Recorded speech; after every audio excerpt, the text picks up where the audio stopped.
Hey, bestie. Hey, boo thing. I am so glad that you are here.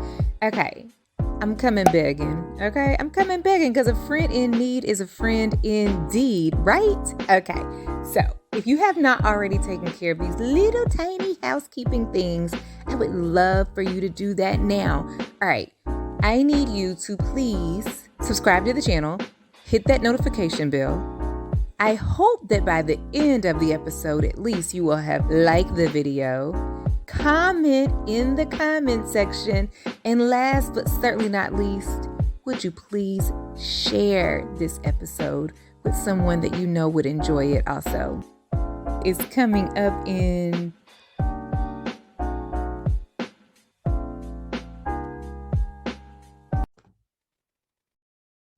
All right. So, hey, everybody. I want to welcome you to another edition of the Life Unscripted podcast.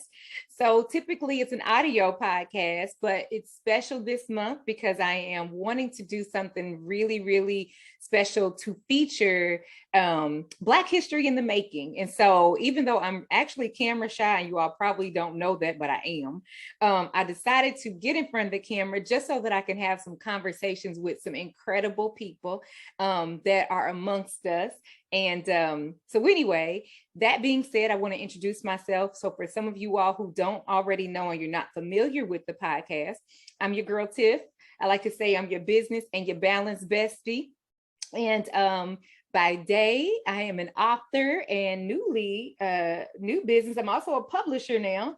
And so I work with people helping to tell their stories or build their brands by teaching them how to launch and monetize a podcast or write a book. And so that's like the new business card anymore, having a book in your hand. So that's what I do by day. But this podcast is my night gig. It's my fun side. It's like the side chick. So I love doing this. And so anyway, without further ado, I want to introduce to you Mr. David Dennis. David is one of my LinkedIn buddies. And the thing about LinkedIn is just like with any other platform, we collect connections and we sometimes lack connection. And so what I wanted to do was to be very intentional this month in making sure that I made connection with the ones I was already connected with, that I really knew not much about at all.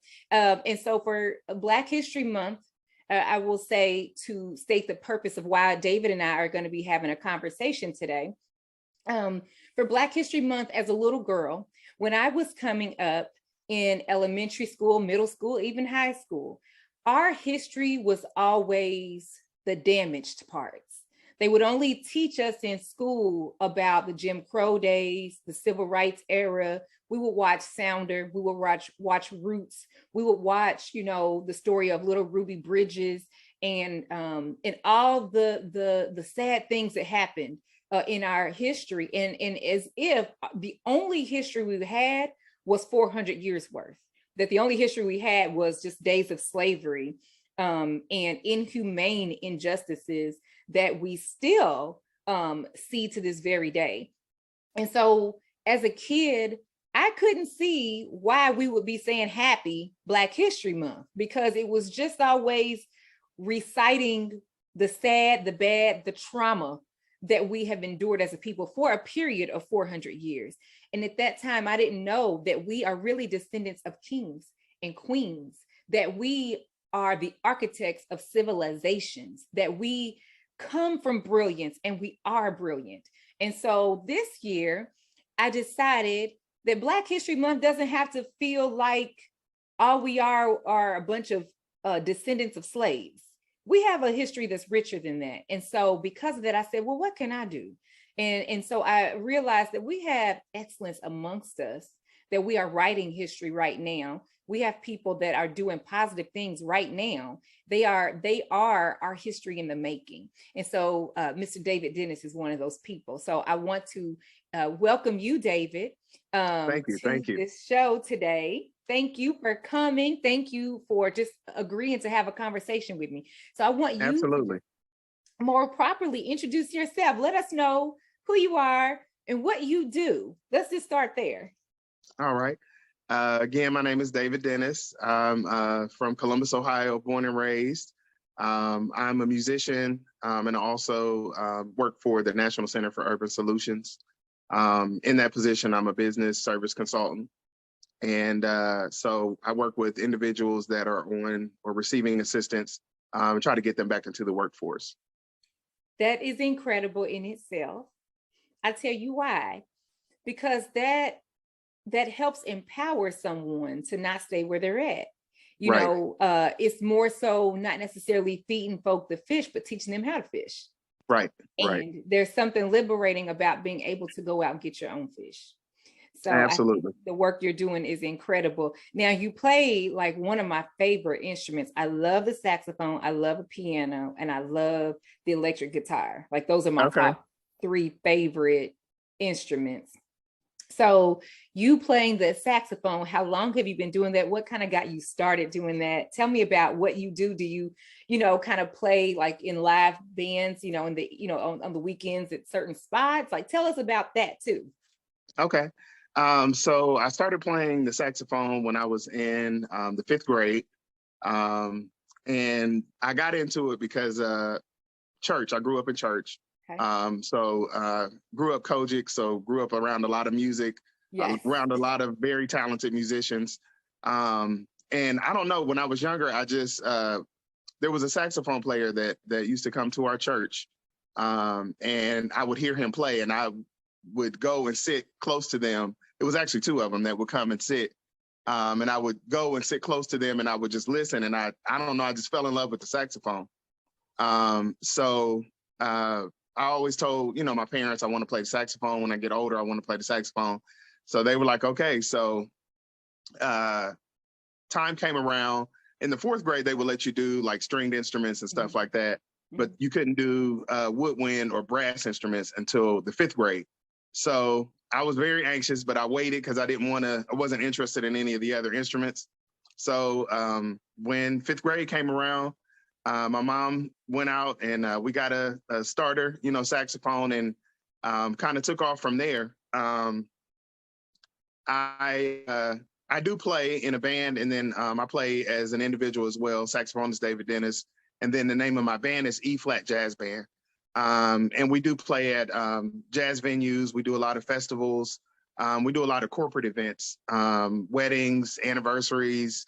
So we do those type of events typically on the weekends. So we stay pretty busy. And also sometimes I'll play with a accompaniment, just a keyboard accompaniment for smaller intimate gatherings.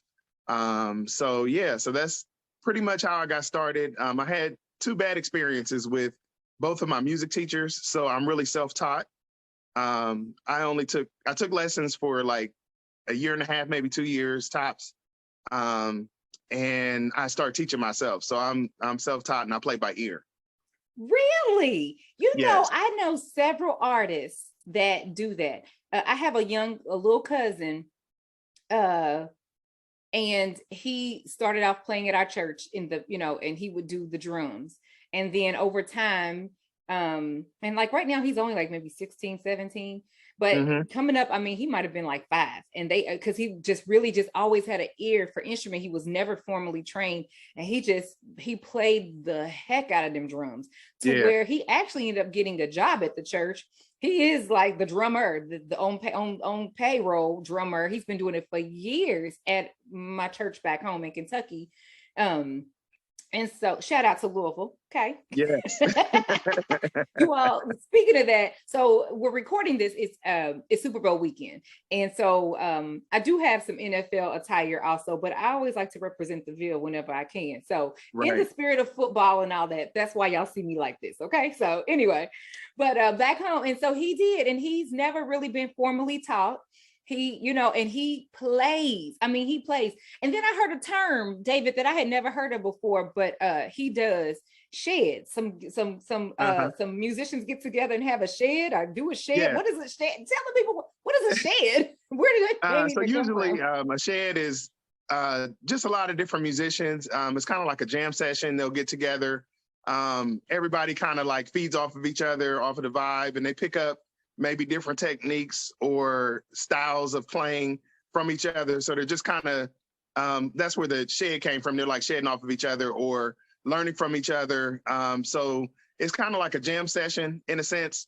So yeah, but just kind of getting together and just playing some music, coming up with stuff on the spot, coming up with music on the spot, making music together, just kind of jamming out. Okay, I would love to I absolutely love music. Like I love music and I love all kinds of music, you know, I mean, anywhere from country to, I mean, just anything. I love music. So, so you know, with you doing jazz and all that and playing the saxophone, I would love to know who are some of your favorite artists. Cause like, you know, you know, I love plenty of artists, but tell me who are some of your favorite jazz artists? Or anybody, any artist. They don't even have to be jazz. Yeah. So I play more smooth jazz. And some of my favorite artists, my favorite of all time saxophone player is Donald Hayes. And Marcus Anderson. I enjoy Julian Bond. He plays the bass guitar. He's a lead bass player. Gerald Albright, Kirk Whalum. Yes. Walter Beasley. I mean, I could go on and on, but yeah. Oh my gosh. Some of my favorites. What about Coltrane? Yes, absolutely. Of course, some of the classics. Coltrane. Yeah, I love all those guys. Yes, he comes out here on the coast. I think it's around Labor Day weekend. I believe they have like a thing out this way. I haven't been able to make it yet because I've only been out here 3 years. 2 of the years it's been COVID, you know, in the first year I was just trying to get settled in and I just didn't make a big deal because I figured I can go next year. Who knew next year was going to be the apocalypse going on. Anyway, so you told us who's on your playlist or who you really enjoy listening to. I would want to kind of get back a little bit because I do have more questions about that because I love lifestyle. I'm intrigued with what professionals do beyond their profession. So that's why I ask these questions because even on platforms such as LinkedIn, which is where we're connected at, a lot of times we see a lot of posts and articles that are geared towards the professional realm. You know, it's things that are going on in the business world and it has its place. But I firmly believe that we, even as professionals, we are people. You know, we have families, we have lives, we've got things that go on sometimes. We have feelings. And so I'm really, I'm all about balance and I'm all about the holistic person. That's why I ask some of these things, you know, beyond you as a person in your role, you know, by day, who are you beyond that? You know, for instance, I would like to know, can you play spades, David? Oh, I love spades. What can you do? What can you do at the table, David? What can you do? I can handle my business with spades. So you mean you could be my partner? We're not gonna get set. Absolutely, we can put some people to bed with the cards. Yeah. I love spades. Listen, if you don't know how to play spades, I don't know how you can survive in the hood now, because that's where I come from, and they would take your card. You either revoke your card if you don't know how to play spades. Now, my card probably already been to, because I don't know how to eat fried chicken. I never ate fried chicken for real, never liked it, never loved it.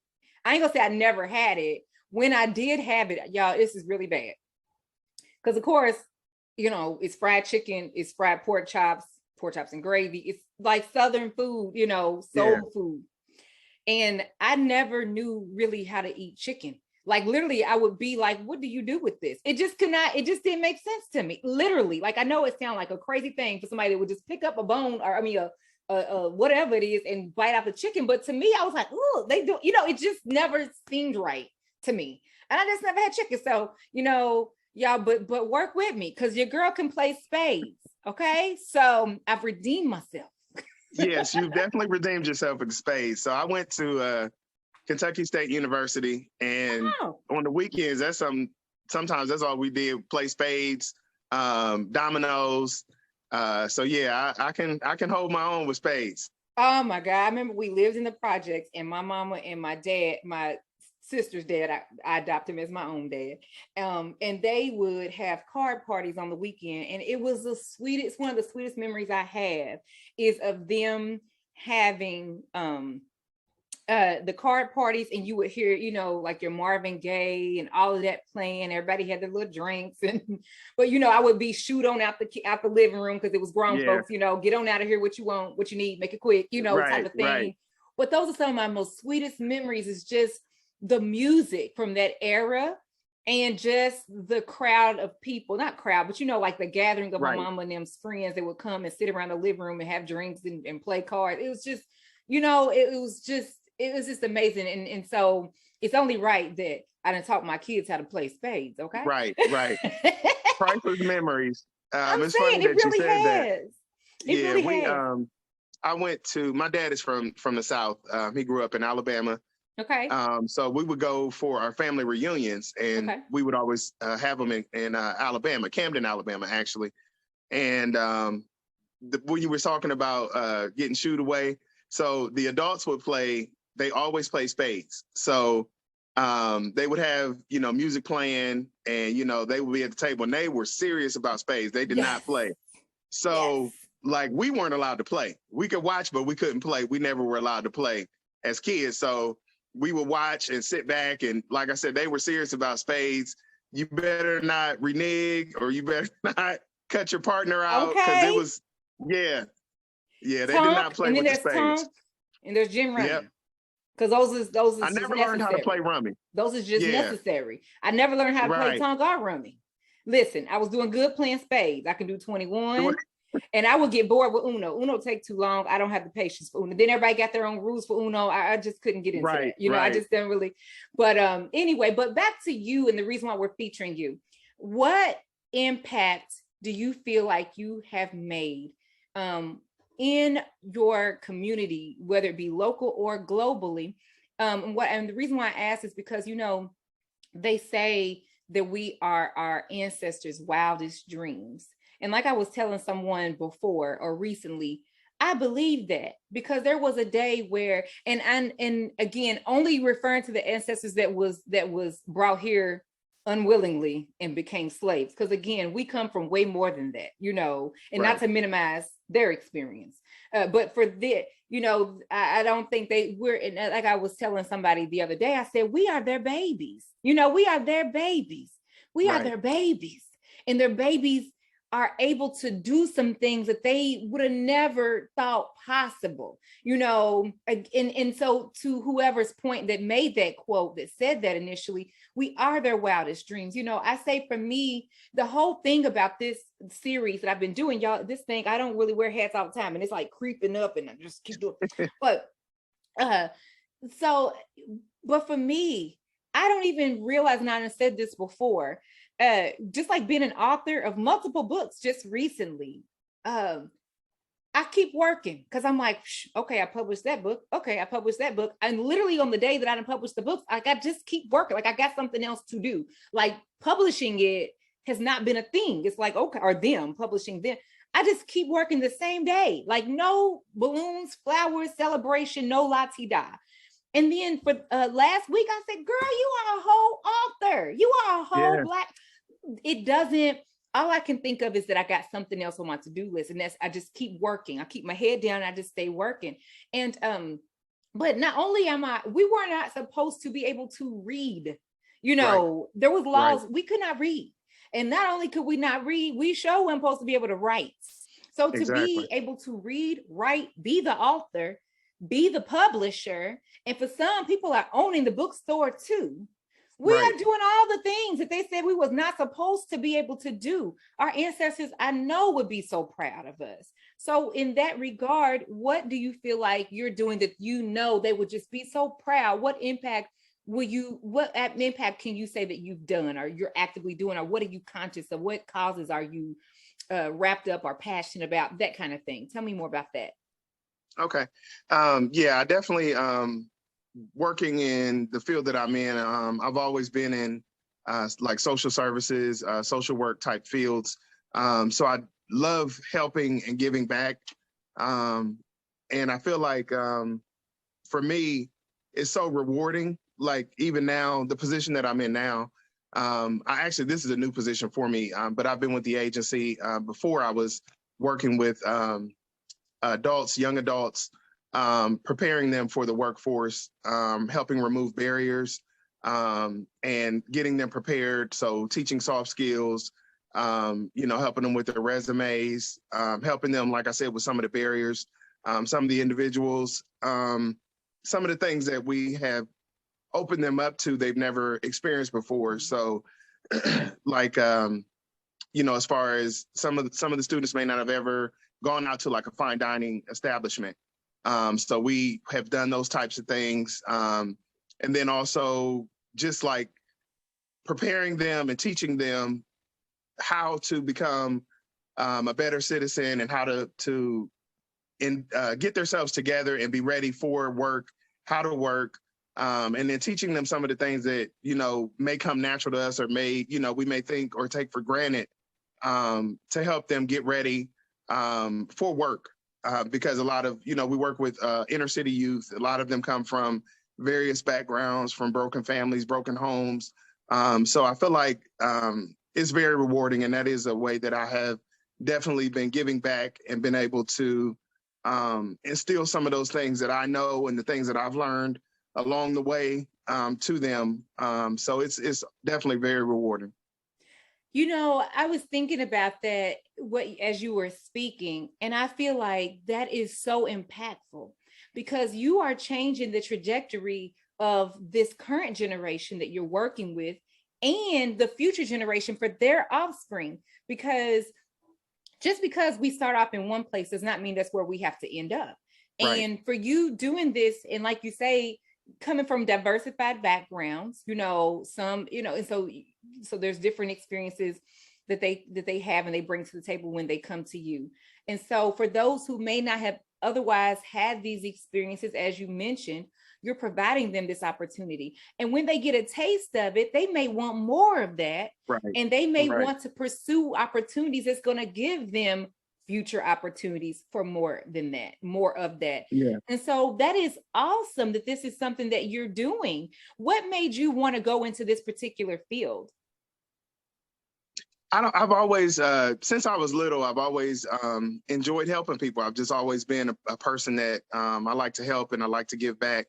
And I gear more towards, young adults. I've worked with little kids all the way up. I just enjoy I enjoy working with people. Definitely a people person. And I grew up in a two-parent household. Okay. Blessed, Christian home. My parents are still married to this day. They've been married for 54 years. Wow. Yeah, 54 years. And I have 3 siblings. So some of the things that I experienced, some of the things that I learned, watching my parents, and it wasn't always easy for them either, but they stuck it out. They made it work. And it was truly been a blessing in my life to have that. I think that is incredible. Now, as we begin to wrap it up, I want to always leave our peoples with something that's of value that they can take with them. So I like to I want to just kind of get a couple of things out. So one, we've talked about what's on your playlist. What is on your watch list and or reading list? So is there anything that you're binge watching or a particular show or series that you're into? Or are you listening to a show, a podcast or anything at all? Like what's on your list that you would recommend that's like a must follow, must tune in for them? Okay. So I have a couple shows that I'm binge watching, quite a few things that I like. I love Raising Dion. I watch that quite a bit. And then also I've been watching Ozark. And familiar. I've heard of it, never seen it. Heard of it? You got to watch it. Watch it. What else do I watch? Power. Okay, that's a popular one for sure. Yeah. Let's see. The Shy. It's off right now. Snowfall. So those are. Yeah. I've heard of it. I don't watch TV a lot. Okay. And I've been tuning into Abbott Elementary. I saw that the other day, and I definitely want to get started with that. But I watched the interview. I think the young lady that created the show, it was she was on a night show. And I saw that and watched a clip and I was like, oh, I'm gonna have to check that out. It's so funny to me. It reminds me of like The Office. I would say it's kind of like it's funny, but it's dry humor, but it's funny. Like I can't describe it. It's just so funny because I owned a preschool center and an after school program for 12 years. And so working in early childhood education, being a director of all that and having, I'm dealing with little ones. And then I've got 4 kids. My kids, I've got adults and then I've got like a little 8-year-old even right now. Cause because what I do makes sense. Have grown kids and then have a little 8-year-old. Cause anyway.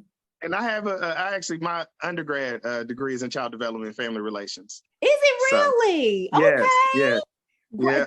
It's rewarding because we are their first teachers and and definitely can set them on a great path and get them excited about learning, Yes. But because of that, I could definitely relate to the stories in, Abbott Elementary. And it's just so funny because my daughter, she's like, I feel like I play a good cross between Cheryl Lee Ralph's character and the principal, which you won't know until you start watching.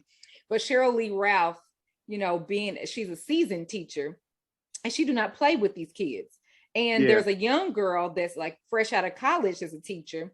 And she does all the things that the textbooks tell you to do. Okay. Right. She's trying to calm them down. I'm going to count down. When I get done, you better be quiet. 5, 4, 3, and they still run around, ain't paying no attention to her. And she Black, that's the thing, because it's an African American, it's an inner city school. Most of the cast is mostly African American, and that's a part of the joke too. Is just these little, and so this girl, she's so patient and so kind and so textbookish and fresh out of college, wet behind the ears when it comes to working with these children. She ain't got none of her own, and she's just so kind.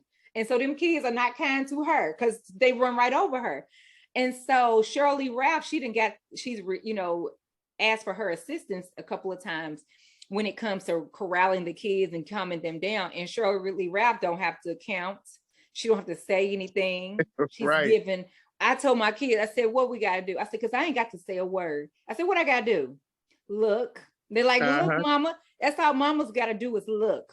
And an old school teacher, we just look. We don't have to say a thing. If I say something, I said too much already, and now I'm really mad. You know what I mean? And so I guess, and then the principal, she's more interested in like filing her nails, shopping online. She's not a principal. Like she's a principal, but she's like terrible. She's not even in tune with the job. So she's a terrible leader.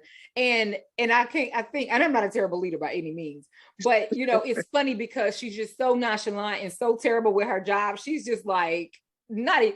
And it's funny because I aspire to want to be that way, not in a bad way, but in a way like just I always do things excellently. That's what I try to do. And so like the new tip, I try to be cool, I try to be calm, and I don't want to be so uptight.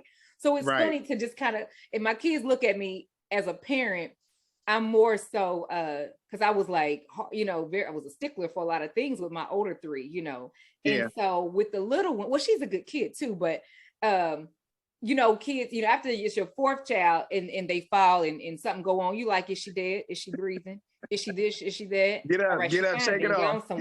When it would be the first kid, you're like, oh my God, no, somebody call the paramedic, my baby fell, this last one, you like, girl, gone somewhere. You fine, gone somewhere, drop the tear. It's more like that. So I guess I've become that kind of principal that's at Abbott Elementary as a parent now. I'm like, gone somewhere. I would be like a Roseanne Barr these days in parenting. And to me, I'm just, because I'm like, I'm not over it, but it's just kind of like you look at things now and they're not as extreme as what you would have thought they were. Things that we would, as a new parent, you would just be tripping about. As a seasoned parent, you're like, okay, bye. So it's that. So it's just kind of. So anyway, but it's a fun show. It's a fun show. What about what you're reading? Are you interested? Because I mean, I sometimes I can't sit still long enough. So do you read? Is that a thing that you like to do? Every now and then. I haven't been reading a lot, so I don't have a current book that I'm reading or anything right now. Okay. I'm usually so busy with between work and my gigs, and then I'm also I have 2 girls. I'm a single dad. Okay. So I have a 11-year-old and a 14-year-old. So they keep me pretty busy. Yeah. So you're a girl dad. I am a girl dad all the way. Do you have them rotten, Dad? Yeah. I was gonna say, tell the truth. Tell the truth. They're spoiled. Yes, they are spoiled. I'm looking at you and I can see it. I don't think you have like, I feel like you are probably weaker than water when it comes to them kids. I'm with them girls, because they're girls, first of all. So it's a daddy's girl type of thing. And you seeing that you work with children, you work with youth, I would think that you have so much compassion. I would just assume that they wouldn't be, I would just assume you just got, that they got you wrapped around their little pinky finger. I could just already imagine it. So, but as we get ready to close, I want to ask you two things. Do you have like a favorite quote you'd like to leave us with? And also, would you let us know how we can follow or support you? Any links, any websites, pages? Because see, when I get married, when the Lord sent my husband, I don't know where he is. I don't know where he is. But when he comes, I need to remember you in this saxophone for this grand affair that we're gonna have. There we go. I ain't gonna do a lot. I already said I don't care about no wedding. I would just assume elope, or I just assume get married in somebody's backyard and just have the pretty little lights and just a few people. And I'm like, because I don't fool with people. I'm cool with people. I don't fool with people. I don't need a lot. I just need me and him and the Lord and the priest. That's all I need, or the preacher. That's all I need. But anyway, one thing that's got to be in place is the music. So I got to remember that when the Lord sends somebody, we got to come to you, or we got to send for you to come to us. But I need music there. If ain't nothing else going on, we got to have them. I'm waiting on mine too. So, but yeah, I will definitely, yes, please keep me in mind, me and my band. So you said, let's see, you said a quote, and what was the last thing? A quote and links. How can we support you? How can we follow you, or whatever we need to do there? Okay, so as far as links, I am on Facebook, Instagram, on Twitter. I'm not on there really a lot. I post things every now and then. So, but for Facebook, it's E-flat is the name of the band. It's E-flat Jazz Band, but it's under E-flat. You can find us on Facebook. On Instagram, it's at E-flat Jazz Band, and on Twitter is E-flat Band, and trying to think. I think I covered the social media platforms. As far as a quote that I will leave you with is, and I'm not exactly sure who wrote this quote, but where words fail, music speaks. Ooh, and it's universal. Yes. We out here quoting things and we don't know who the people are. I didn't say my quote and didn't know where it came from. Here you are with yours. We're going to have to fact check some things and see who said what. Exactly. But I love that quote. I love it. That is beautiful. Yes. And it's so true. And it is. I love it. Love it. Love that quote. But yeah, it is so true. So true. Now, will we be able to find you like a sample of y'all's music when we go to your social platforms? Do y'all have like any like video of y'all playing? Because I mean, I'm really wanting to go look this up because I love music. Yeah, so, absolutely. Yeah, there are.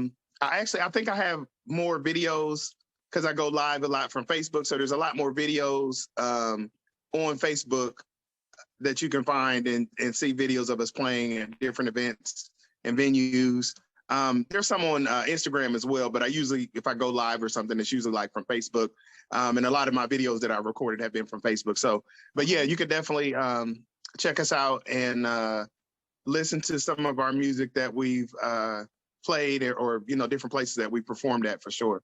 Okay. Well, David, I am just so glad that you took your time to just talk to me. And our peoples, our family out here that's listening. I call them my besties. So thank you for coming and chatting and sharing with the besties. I really appreciate you. Absolutely. I appreciate you reaching out for sure. This was awesome. I'm glad that I was able to jump on here and have this conversation. This is awesome. Yay. Well, thank you guys. And thank you all for listening. I would love for you to go check David out, and then also make sure that if you're catching this on YouTube, follow the page, subscribe, and all that good stuff. Drop some comments and words of encouragement for our new bestie David, and then follow both of us on our platforms. I can be found just under Organized Energy and also under Life Unscripted Podcast on your various social platforms. So anyway, until the next time, I want all of you all to be blessed. It is awesome to listen to my show, but wouldn't it be amazing if you could launch your very own? Go from listening to launching when you pick up my new book called Is This Thing On? The Super Simple Guide to Planning, Launching, and Scaling Your Podcast. And of course, it was written by a podcaster for new and aspiring podcasters. Building a brand and operating a business can get a little hectic sometimes. I mean, there's a million things to do and you only have 2 hands, but not to fret. I've got some goodies for you. I want you to visit organizedenergy.co/spill the tea. organizedenergy.co/spill the tea. I have curated a list of some of the favorite tools and resources that I use as I operate my business that have been amazing for me. They have helped me to save time. They have helped me to build my team. They have helped me to stay connected with my people. And I absolutely love so many of these tools. I want to share them with you, and it's free to download. So again, go to organizedenergy.co/spill the tea so that I can help you get started working smarter and not harder.